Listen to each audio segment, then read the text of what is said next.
अस्सलाम वालेकुम जी प्यारी बहनों, मैंने आपसे कहा था कि आप जो भी मुझसे सवाल पूछेंगी, ख़ासकर नई बच्चियां जो नया खाना बनाना सीखने वाली हैं, तो मैं उनके सवालों के जवाब दूंगी।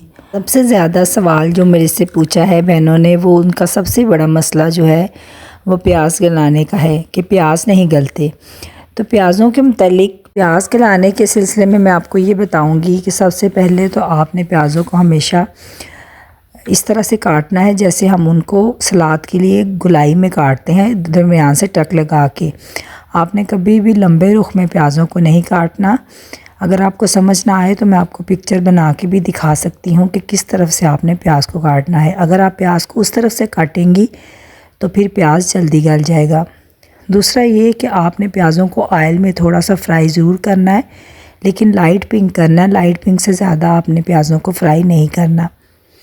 इसके बाद जब आप चम्मच से उसको थोड़ा सा ज़्यादा मिक्स करेंगी तो वो प्याज खुल जाएंगे। या फिर आप वेट दे सकती हैं, या फिर आप हैंड ब्लेंडर से या किसी जग वगैरह में प्याज़ों को पीस सकती हैं।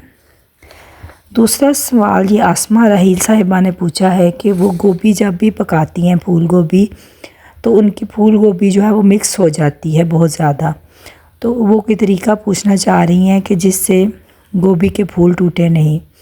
तो गोभी के फूलों को टूटने से बचाने का सबसे जो बेस्ट तरीका है, आपने ये करना है कि गोभी को कभी भी आपने छुरी से नहीं काटना। आपने कोशिश करनी है कि आपने एक एक फूल को अलहदा कर लेना है, यानी बहुत छोटा नहीं करना, लेकिन 3-4 डंडियों के एक एक फूल को आपने हाथ से तोड़ तोड़ कर आपने रख लेना है, और बाकी जो मोटे डंडल होंगे उनको आपने काट लेना है। इस तरह जब आप गोभी पकाएंगी तो आपकी गोभी ढलेगी नहीं और बिल्कुल ठीक रहेगी। और गोभी में कभी भी पानी ना डाला करें, बल्कि कोशिश किया करें कि गोभी को उसके अपने पानी में ही बग़ैर ढक्कन देकर, क्योंकि गोभी में बाज़ औक़ात इस तरह की गैसेस पैदा होती हैं जिनका बाहर निकल जाना ज़रूरी होता है सेहत के लिए भी। तो इसलिए आपने गोभी को बग़ैर ढक्कन के आपने पकाना है और बग़ैर पानी डाले। इसके बाद एक सिस्टर राबिया ने पूछा है कि उनके शोरबे में जायका नहीं आता किसी भी सालन का जब वो शोरबा बनाती हैं। तो उनसे मैंने यही कहना है कि जब आप शोरबा बनाती हैं तो शोरबे वाले सालन में कोशिश किया करें कि एक तो प्याज थोड़ा डालें, और दूसरा प्याज को लाइट पिंक ज़रूर कर लिया करें ताकि उनका जायका अच्छा आए। और दूसरा ये कि शोरबे के मसाले को दूसरे खानों की निस्बत ज़्यादा भूनने की ज़रूरत होती है। शोरबे के मसाले को तब तक भूनें जब तक कि मसाला जो है वो हंडिया में या प्रेशर में लगना ना शुरू हो जाए। जब मसाला इतने अच्छे से भुन जाएगा तब आप पानी डालेंगे तो आपका सालन अच्छा बनेगा। इसके बाद बुशरा हबीब साहिबा ने पूछा है कि काले चने नहीं गलते, और काले चने और सफ़ेद चनों को क्या सोडा लगाना चाहिए।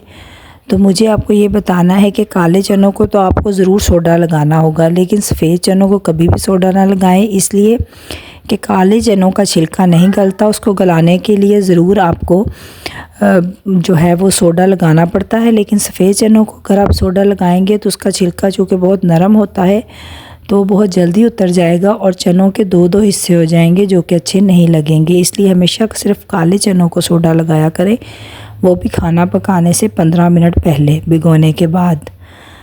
इसके बाद सानिया तस्नीम साहिबा ने पूछा है कि जब वो पिसा धनिया खाने में डालती हैं तो खाने का सालन का कलर जो है वो ख़राब हो जाता है। तो मुझे ये कहना है कि कभी भी बाज़ार का पिसा हुआ साबुत मसाला धनिया जो है वो ना लिया करें। धनिए को हमेशा घर ला के, एक तो आपने पाउडर की तरह नहीं पीसना, आपने थोड़ा सा मोटा मोटा पीसना है। और कभी भी पाउडर की तरह अगर आप पीसेंगी तो फिर वो आपके सालन को काला कर देगा। इसके अलावा आपने धनिए को ज़्यादा दिनों के लिए पीस कर नहीं रखना। आपने कोशिश करनी है कि 5-6 दिन का आप धनिया पीस लें और फिर साथ के साथ आप धनिया पीसते जाएं। प्यारी बहनों, मैं जहाँ तक हो सका आपके सवालों का जवाब देने की कोशिश करूँगी। आज आपने मुझसे जो सवाल पूछे थे, सवाल तो काफ़ी सारे थे, लेकिन उसमें से मैंने कुछ सिलेक्ट किए हैं और उनके जवाब दिए हैं। बाकी मैं इंशाल्लाह ताला अगली वीडियो बनाकर उसमें उनके जवाब दूंगी। बहुत शुक्रिया, जज़ाकल्लाह आपकी आपा।